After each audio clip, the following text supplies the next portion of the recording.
पूरी है तो यहां से माइनस हटाओ। अब माइनस हटाओगे तो पूरी क्वेश्चन को माइनस से मल्टीप्लाई करना पड़ेगा। तो देखो क्या आ जाएगा, माइनस का √3x प्लस का y इज इक्वल टू 8। ध्यान रखना क्योंकि इक्वेशन हमें इस फॉर्म में चेंज करनी है जिसके इक्वल में p वाला टर्म है, तो आपको भी इक्वल में जीरो नहीं रखना है। जैसे देखो इक्वेशन में दिया हुआ है जीरो, आपको अपने कांस्टेंट वाला टर्म को इक्वल के उधर लेके जाना है और याद रखना है वो कांस्टेंट भी पॉजिटिव ही होना चाहिए, अगर नेगेटिव है।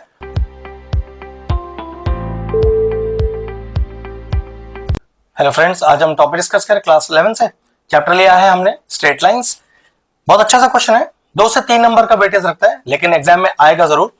क्या है कि एक पर्टिकुलर फॉर्म ऑफ इक्वेशन को किसी दूसरी पर्टिकुलर फॉर्म ऑफ इक्वेशन में चेंज करना है। अब ये वो फॉर्म है जो सबसे इंपॉर्टेंट है, एग्जाम में काफी बार पूछी जाती है कि reduce the equation of line into normal form, मतलब नॉर्मल फॉर्म में ही चेंज करके दिखाना है। अब नॉर्मल फॉर्म बोलो या एक नाम और भी है इसका, परपेंडिकुलर फॉर्म। तो ध्यान रखिएगा, क्वेश्चन बहुत इंपॉर्टेंट है। तो सबसे पहले बताता हूं कि नॉर्मल फॉर्म होता क्या है। ये होता है x cos theta plus y sin theta is equal to p। Normal form थोड़ा डायग्रामेटिकली बता देता हूं कि ये हमारा कोऑर्डिनेट एक्सिस, ये हमारी वो स्ट्रेट लाइन जिसकी इक्वेशन मुझे गिवन है।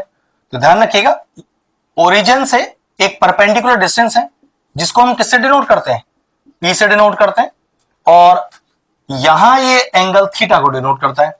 अलग अलग बुक्स में ये थीटा का डिनोट हो सकता है कभी अल्फा से हो जाए, कभी ओमेगा से हो जाए, तो उससे फर्क नहीं पड़ता। मेन तो ये थीटा कहां है फिगर में वो दिखना चाहिए, और ये परपेंडिकुलर डिस्टेंस कौन सा होता है, ओरिजिन से लाइन तक का परपेंडिकुलर डिस्टेंस है, उसे p से डिनोट करते हैं। तो इस पर्टिकुलर क्वेश्चन को हमें इस फॉर्म में चेंज करना है। तो लॉजिक क्या है पहले वो देखिए। तो ये लिखा है √3x माइनस का y प्लस का 8 इज इक्वल टू 0। अब सबसे पहले इस इक्वेशन को किस तरह से चेंज करें, देखो कैसे। इसको आप पहले इस फॉर्म में लिखिए, √3x minus y is equal to -8। अब इज इक्वल टू में -8 नहीं ले पाओगे क्योंकि ये तो दूरी है, तो यहां से माइनस हटाओ। अब माइनस हटाओगे तो पूरी क्वेश्चन को माइनस से मल्टीप्लाई करना पड़ेगा। तो देखो क्या आ जाएगा, माइनस का √3x प्लस का y इज इक्वल टू 8।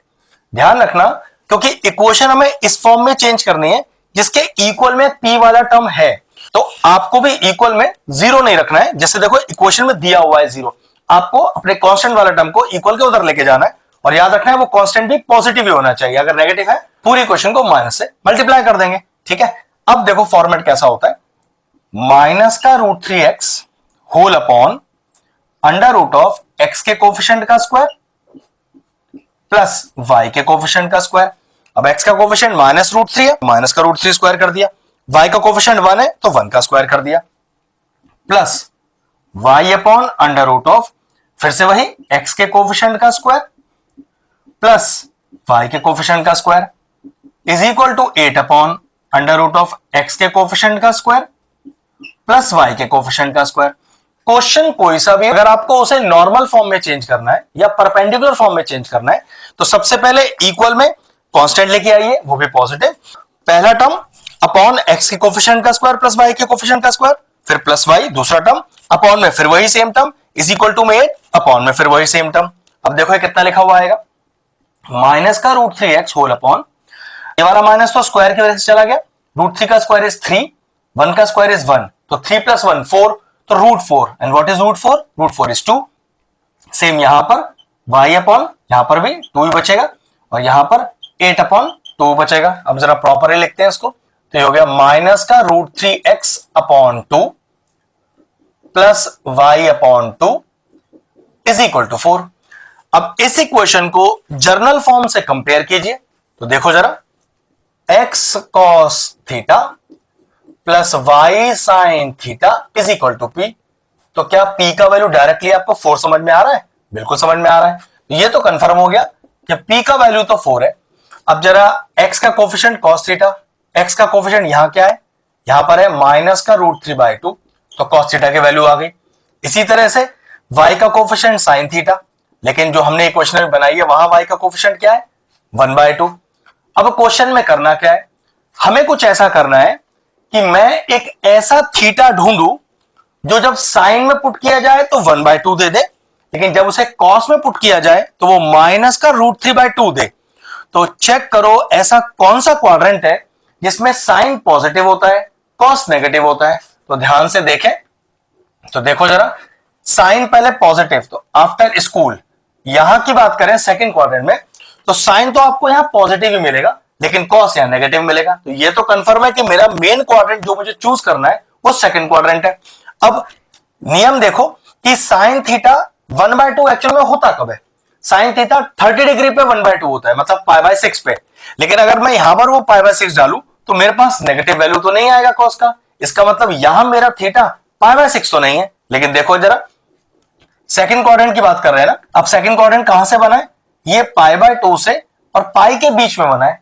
तो ध्यान रखो, हमारे पास जो साइन थीटा इक्वल टू 1/2 से π/6 आ रहा था, उस π/6 को इस पाई में से सब्ट्रैक्ट कर दीजिए। देखो जरा, पाई माइनस का π/6, बताता हूं क्यों किया। इसको सॉल्व करो, कितना आ गया? 5π/6। अब नियम यह है, जब इस 5π/6 को कॉस में डाला जाए तो माइनस का √3/2 आ जाए, और जब इसी 5/6 को साइन में डाला जाए तो 1/2 आ जाए। तो चलो चेक करके देख लेते हैं। तो मैं आपसे बोलूं कि भाई वैल्यू निकालना है साइन π/6 का और वैल्यू निकालना है कॉस 5π/6 का, और ध्यान रखिएगा वैल्यू यही आनी चाहिए। अगर ये दोनों वैल्यूज आती हैं तो मेरा जो थीटा है जो मुझे ढूंढना था वो आ जाएगा 5π/6। तो चलो चेक करते हैं। तो साइन 5π/6, 5π/6 को हम क्या लिख सकते हैं? पाई माइनस का π/6। तो ये है पाई, मतलब एक्स एक्सिस। तो एक्स एक्सिस पे रेशियो चेंज तो होता नहीं है, तो जवाब तो आपके पास साइन π/6 ही आएगा। पाई में से कुछ माइनस कर रहे हो, पाई से माइनस करोगे तो सेकंड क्वाड्रेंट में आओगे। सेकंड क्वाड्रेंट साइन का है, साइन चेंज हुआ है, पॉजिटिव रहेगा। तो ये वैल्यू कितना है साइन 30 का? 1/2। तो कहने का मतलब है कि साइन 5π/6 का वैल्यू 1/2 ही होता है। साइन थीटा की वैल्यू हमें 1/2 ही चाहिए थी, तो साइन 5π/6 तो हमारा एंगल ठीक बैठ रहा है। लेकिन चेक करो कि अगर यही 5π/6 कॉस में डाला जाए तो क्या माइनस का √3/2 देगा? तो चलो चेक कर लेते हैं। कॉस 5π/6, 5π/6 को मैंने लिख दिया पाई माइनस π/6, फिर पाई, पाई मतलब एक्स एक्सिस, एक्स एक्सिस में रेशियो चेंज नहीं होता। आंसर तो cos π/6 आएगा। पाई में से कुछ माइनस कर रहे हो, पाई में से कुछ माइनस कर रहे हो तो सेकंड क्वाड्रेंट में, साइन का क्वाड्रेंट है, cos को चेंज किया है, लग गया negative sign. And what is cos 30? cos 30 is √3/2, लेकिन नेगेटिव साइन लगा हुआ है, हम भी लगा देंगे। तो चेक करो, 5π/6 को जब साइन में डाला गया तो पॉजिटिव हाफ आया, और जब cos में डाला गया तो नेगेटिव माइनस √3/2 आया।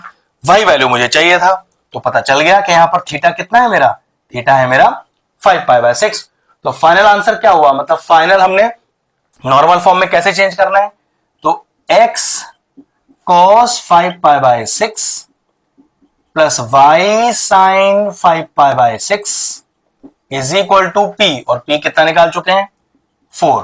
तो ये लीजिए, हमारे पास जो गिवन इक्वेशन थी वो रिड्यूस हो गई नॉर्मल फॉर्म में। क्वेश्चन फिनिश हो गया। अगर इस तरह के और इंटरेस्टिंग वीडियोस देखना चाहते हैं तो हमारे चैनल की प्लेलिस्ट में जाए, वहां आपको स्ट्रेट लाइन की सेपरेट प्लेलिस्ट मिल जाएगी। वो प्लेलिस्ट में एंड स्क्रीन में भी डाल दूंगा, और सारे इंपॉर्टेंट चैप्टर्स की प्लेलिस्ट के साथ जाके उन्हें भी चेक कर सकते हैं। क्वेश्चन तो फिनिश हो गया, वीडियो फिनिश करते हैं।